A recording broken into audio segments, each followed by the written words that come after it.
Good afternoon, everyone. I hope you can all hear me.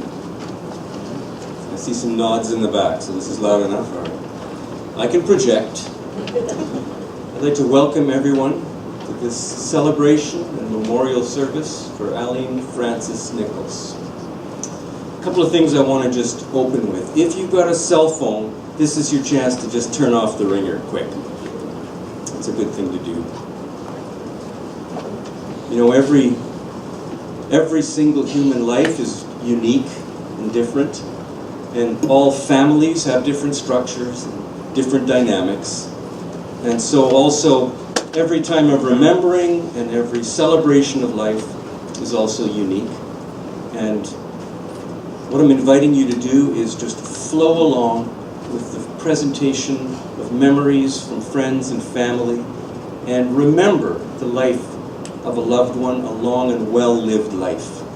So let's relax into a time of appreciating the uniqueness of someone we've loved dearly and has touched each and every one of us in some way, and that's why we're here this afternoon. So I'd like to ask Marilyn to come up and begin introducing family members. Thank you.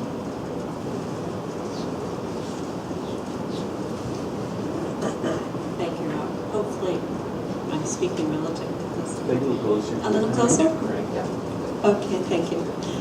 We have roses here today. I can hear myself now. We have roses here today, so as the family comes up, I'll share their names with you and maybe help you out figuring out what the relationships are. So I'm the eldest, Marilyn, and I really enjoyed a wonderful relationship with Mom and friendship, and just you'll hear more as we go through the day for sure. So Dave and Jen, would you come forward, and then we can. So this is my eldest son, David, and he and his wife Jen are from Fort St. John. They're down here honoring us with their music, especially. And my daughter Jennifer has a head injury. It's been 1.5 years that she's had this head injury, so she can't be in places where there's a lot of sound and a lot of mixing. It's just too difficult right now. So we think of them. They also are in Alberta, as you'll come to see as a common thread, I think. We just say anyway. Tanya and Ken and Sean, come forward, please. And Diana too. Sorry about that. My sister Diana is here, and Ken have 2 children. Ken is from Victoria, Diana's from Victoria. Their daughter is Tanya, sitting over here, standing, and Sean is her eldest. A bit of a surprise that he came, and her youngest, come on forward too. This is Brittany and her good friend Chris. Partner, yeah, they're partners at this point. So they join us also from, well, this is Edmonton. Tanya has just moved to Victoria recently, and so that's the second family. And we've also got Rick here, and his wife is left behind in Calgary also. And Rick has these 2 beautiful girls, and Jackie is the eldest in the red, and Taven is her fiance. They're getting married this fall, and the younger daughter is Connie, and they're all Calgarians. Am I right? Yeah, I think we got it straight. So we could have held this in Alberta and got away with it pretty easily, I think. So anyway, welcome to you all. Thank you for joining us and honoring Mom with your presence. We really appreciate your being here today and sharing some of your remembrances of her and some of the things that you remember her doing with you, or maybe a special story would be really nice to hear. So I appreciate, and we all appreciate all of you being here, so thank you very much.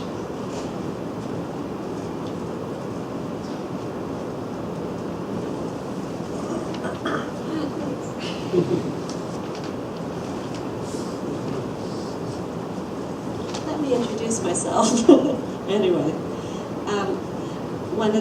one of the joys of this time of passing is going through things that are tucked away in places, and things that people have written and whatnot. So as I was going through these things, I found that there was something that Mum had written. So I just put a few words of my own before I'll read the little portion of that Mum created. So let me begin. Mum lived a very long and wonderful life, loving us, caring for us, and sharing and watching us grow. She was, in fact, would have been her 93rd birthday this week. She was 1 month shy of her 93rd year.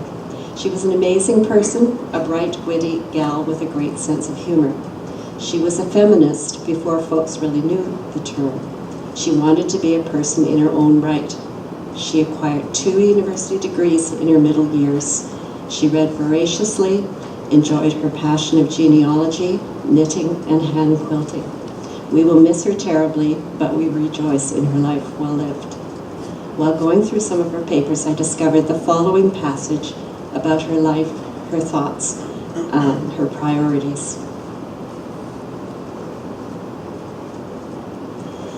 So, in her words, my main concern was for my children and supporting them in any way I could. I have always tried to be more interested in helping people than in collecting things. And I hope I will be remembered as being a loving mother, a friend to people, and if so, my life will have been a success. My priorities in life have always been for people before anything else, and I find it hard to see things done just for the sake of money. I know other people have different priorities, but my hope is that I will be remembered as one who cared for family first, then friends and others, and I don't much care about the financial world. Sorry, Ron. We have our financial planner in the room. Anyway, I have tried to help the kids and grandkids in ways that I consider helpful to them without being taken for granted as a source of easy solutions. It has been a joy watching the family grow and the next generations arrive, but I do not consider it in my purview to tell them how to handle their own lives. We only get one, and if I can help someone over a rough patch, I'm delighted.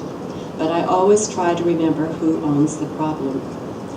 I have been blessed with great kids and grandkids, and consider my life as one I would gladly repeat, tribulations and all, because it has been my luck to have had more good than bad in my life. There is an old saying that if people smile when you are born and cry when you die, you've lived a good life.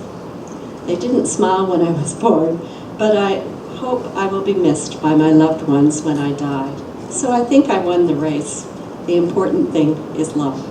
So these are her words, and I thought no one can more eloquently speak than the wonderful lady that she is and was. And I have forgotten one family member, just in passing, and that's Fran, who is Mom's sister-in-law, and she lives in the Queen Charlotte's in Haida Gwaii, and she can't make it today. She's actually personally, with a couple of other people, sponsoring a Syrian family, and they just received the family within the last couple of months, and so they're very, very busy keeping all of that peace in the air. So I just wanted to remind you that there was someone that was missing that couldn't make it today. So thank you.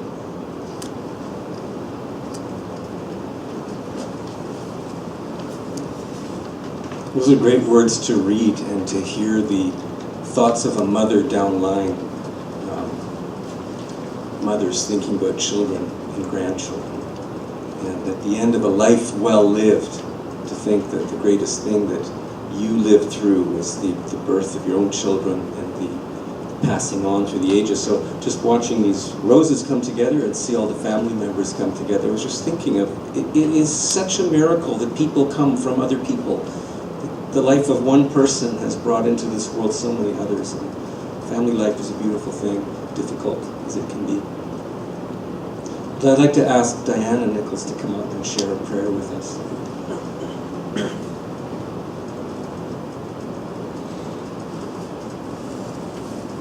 To say that my mom was a very special, not just mom, but a really special friend to me as well.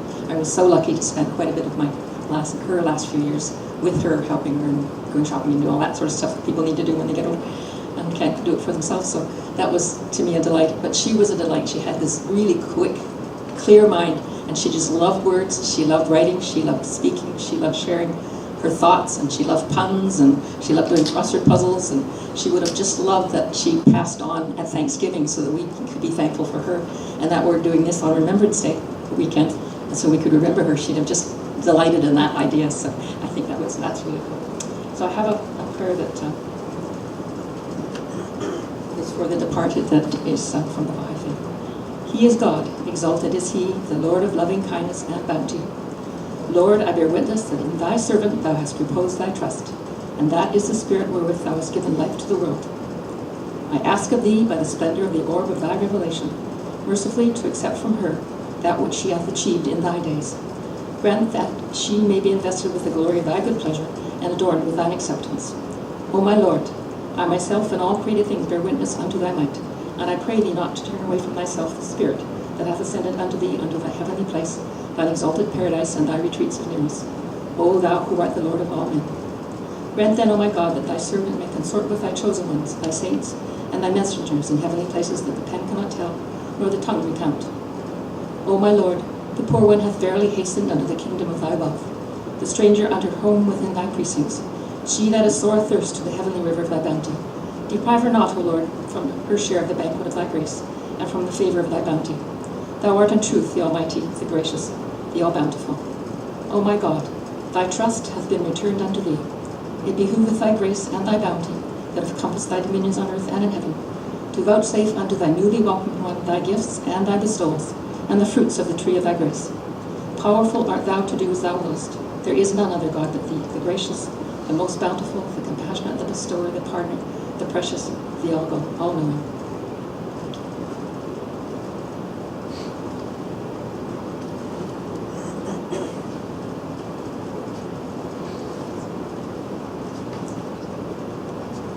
There was a prayer that was referencing God.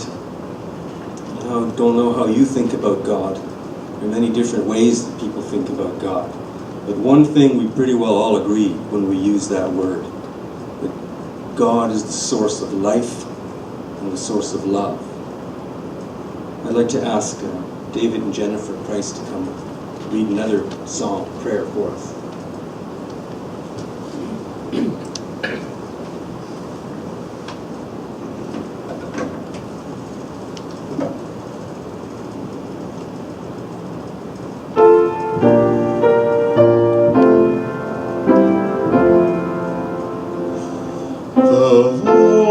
My shepherd, I'll not want. He makes me down to lie in pastures green. He leadeth me the quiet waters by. My soul he doth restore again, and me to walk doth make, reveal the paths of righteousness, in for his own name's sake. Yea, though I walk through death's dark vale, yet will I fear no ill, for thou art with me, and thy rod and staff me comfort still. My table thou hast furnished in presence of my foes, for thou dost give without out, and my cup overflows. Goodness and mercy all my life shall surely follow me, and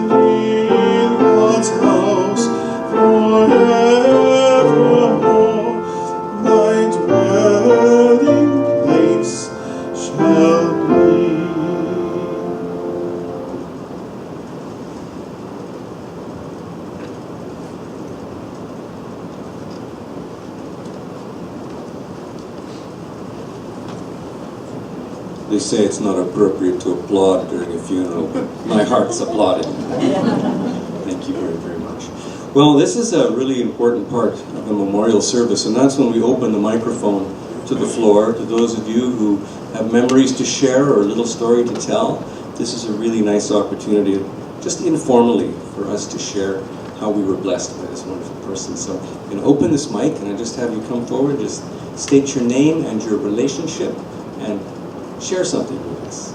Don't be shy. And if it takes a long time to come up, come on, let someone open it up for us. I actually have a couple of letters here from two of the people who are not present today. The first letter I have here is from Fran. Aline, I totally honor and admire your amazing orchestration of your life. Obviously, you've done something right throughout life to be able to have clear thought towards the end of it. You are the person I've known longest in my life. There are many situations I know of where you rose to the need, gracefully and successfully. Not always easy, but always appreciated. Appreciated both in the moment, but also in the example set for others. That is all we as family can really do. Be supportive, do what we can, and be a good role model. Thinking of you, wishing you the best in this transition, and of course peacefulness.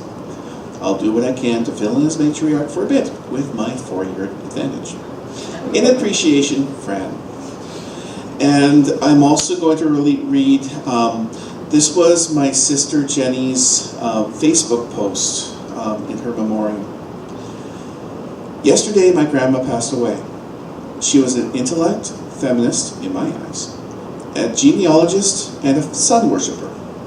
She made it to the ripe old age of 92. While we said our goodbyes to her the other day, she said she had no regrets and that even hardships can become a blessing. She was a smart lady, and I will miss her wisdom. May there be free-flowing Rhine waters in heaven. XO. And my personal memory actually happened before I was born. In 1972, her heart doctor told her that she had 2 years left to her. I think I was pretty lucky that guy was wrong.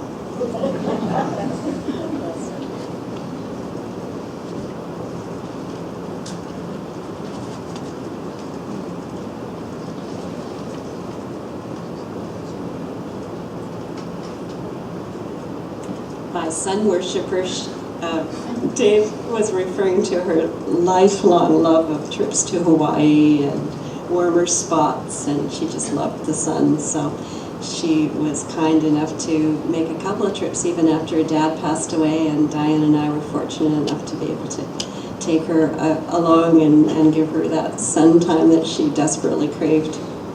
Another piece of her interesting life, I think anyway, is represented in this row of dear ladies, the third row in just behind Dr. Rob here. These dear ladies are part of what we used to call, now there have been various names also used, Maureen, I'm not sure what they called themselves, but we used to call them the ballet gals. And early on, even when I was in grade school, in elementary, they got together and there was a ballet teacher and there was a pianist, and they came to various homes, and they had a weekly ballet lesson, and they learned folk dances, and they used to dance for their husbands at Christmas and other times, as I have heard. And there are several binders at the back on one of the tables that show some of the gatherings that they had. These dear ladies got together for about 50 years, a little bit more than 50 years really, and met weekly up until maybe the last year or two when health was failing for many of them, and so it became more difficult because nobody was driving, among other things. So there were several reasons for this. That's that little part of the story. There's, on the tables to the side of you, there's Irish things which come to us quite honestly because Mum loved her Irish ancestry, and it meant a great deal to her to celebrate when it was St. Patrick's Day, but she'd celebrate any day. Even as she was passing away, she could have what she wanted, and so there were glasses of water that had ice in it, and there were glasses of water that had ice and water and rye in it. And as Tanya is sitting there going like this, there were times when she needed a sip. Well, Mom, would you like the water or the rye? And so the rye got frequently chosen, and then we also had little sponges that we were dampening her lips with, and I can remember sort of hovering over the, well, what the heck anyway, and it went into the rye, so there are references to the rye. Anyway, she enjoyed her glasses, but it was kind of our privilege to treat her at the end of her life with that which she would be most pleased, I guess. She was also a genealogist, and so there are some things on the table over there that speak to that interest and passion of hers. And of course family, and so there are many pictures at the back there. The older pictures are pictures of her parents, of her brother, various cousins and other people that aren't with us today. So if you want to know who's who, you can ask. We may or may not know all the people that are in the pictures, but many of the family pictures are people that are here. So again, as Rob has invited you to come forward, if you have a story or wish to share a thought, please feel free.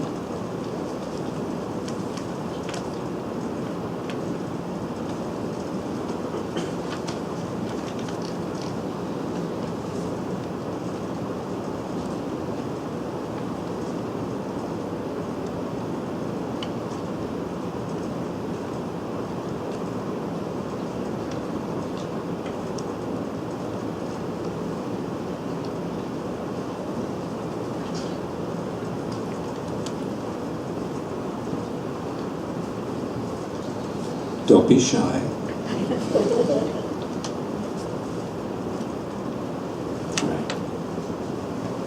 Well, I was the pastor at Emmanuel Baptist Church from 2005 to about 2012, and that's where I met Marilyn, and I met Aline when she came to see me a couple of times. And it's funny, I haven't thought about those meetings in a long time, but I have a feeling, I don't remember what we discussed. And I wouldn't tell you anyway, it was a confidential pastoral meeting, you know. Yeah, it would be a real disappointment if I came up here and started divulging all this personal stuff from pastoral meetings, right? But I do remember feeling like I was kind of being interrogated, like subtly interrogated by a very intelligent person who wasn't gullible, wasn't an easy believer, but was a critical thinker and a questioner. And I didn't feel that I was with someone who didn't have faith. I just thought that this person had thought it through. And there were things that she believed and there were things that she didn't believe. And she was pretty firm about that. And I think she was probing to see whether I was just another Baptist sap or whether I could be a kindred spirit. And so my purpose was to be both a kindred spirit and a Baptist sap. And be true to both sides. So. But I remember her, and especially when you showed me the picture and heard the readings of her love down line to family, that touched me deeply and reminded me again. I was supposed to give some closing words, and I need to tell you that this is my 4th funeral in 4 weeks. 2 of those were well-lived, long, glorious lives like this one, good life. And one was a very young person who unfortunately took his own life. And I've seen a lot of shock and grief in the last few weeks. And through all of it, still hope.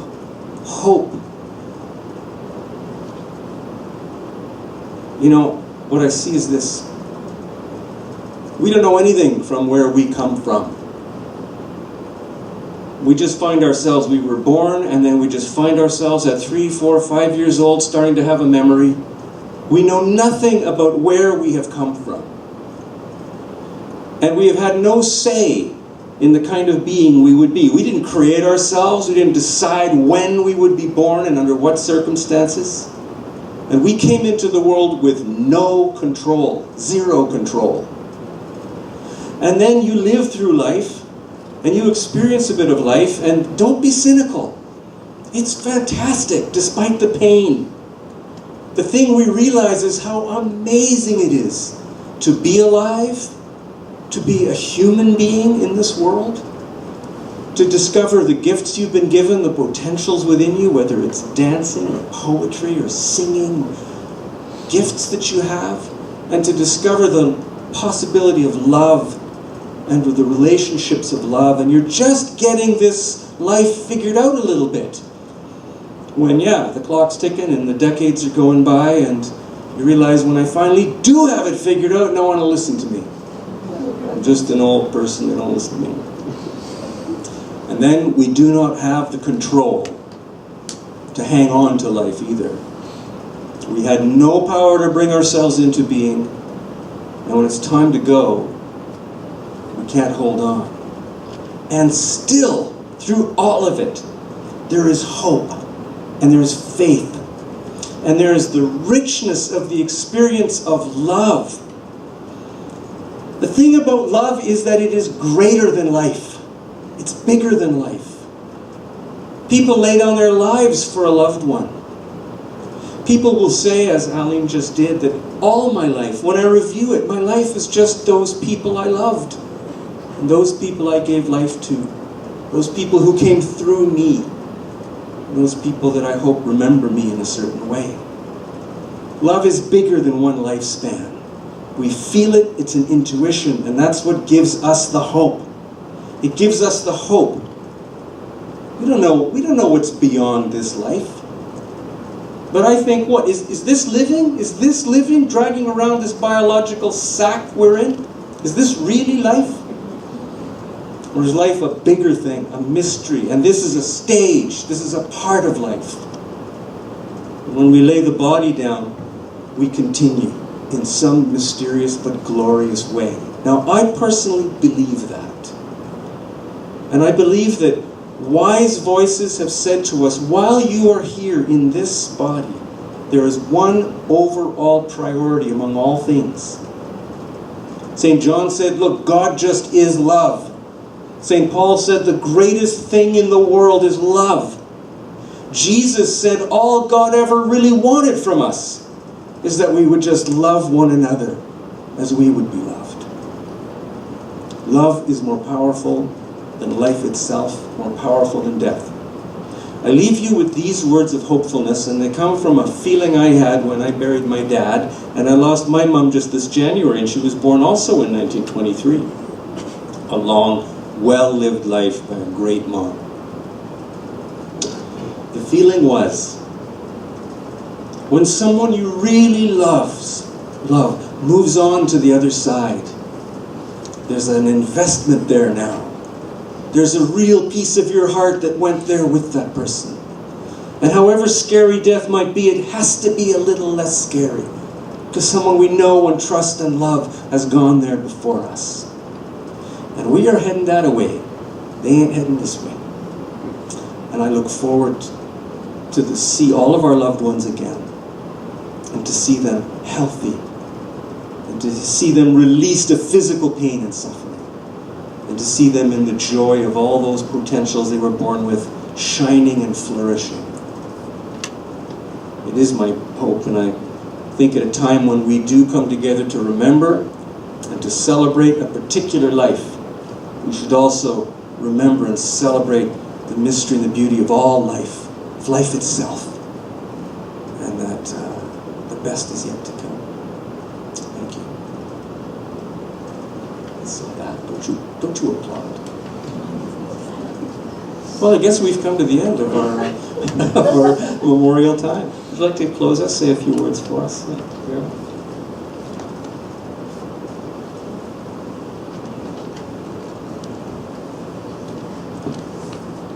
It comes to my mind that I think in Ecclesiastes that there's something that is about that to everything there is a season and a time for every purpose under heaven. There's a time to be born and a time to die, and Mum has had a wonderful period of that spectrum that falls between birth and death. We love her deeply, we care for her, she's left us a wonderful legacy, and we will try our best to be our best selves in our own family moving forward. And we thank all of you for coming to honor us with your presence and to honor her as well. And just hope that you'll take those little nuggets that you have from times that you've been with her and remember her, and just think fondly of her as you go through your everyday life, and the lessons that she's taught us. Hopefully they will spread out for you as well. And I just thank you very much from the bottom of all of our hearts as part of her family and her circle of friends. Thank you so much for being here. So, as we take a few moments now, we have platters of sandwiches and fruit and goodies to put out. Coffee is at the front table. The red light's on. Does that mean it's ready? We're actually things are actually happening. The back table has a hot water urn, and there are a couple of teapots which will shortly have tea in them. And if you don't see something you like, there's other choices on the table as well. So in a few moments we'll have that all out for you. And in the meantime, feel free to take a look at the pictures and enjoy some of the things that were her passion.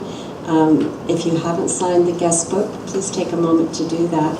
And I brought along a couple of copies of the book that she did write. I think I may have mentioned that in part of the intro that was on the left-hand side of your bulletin.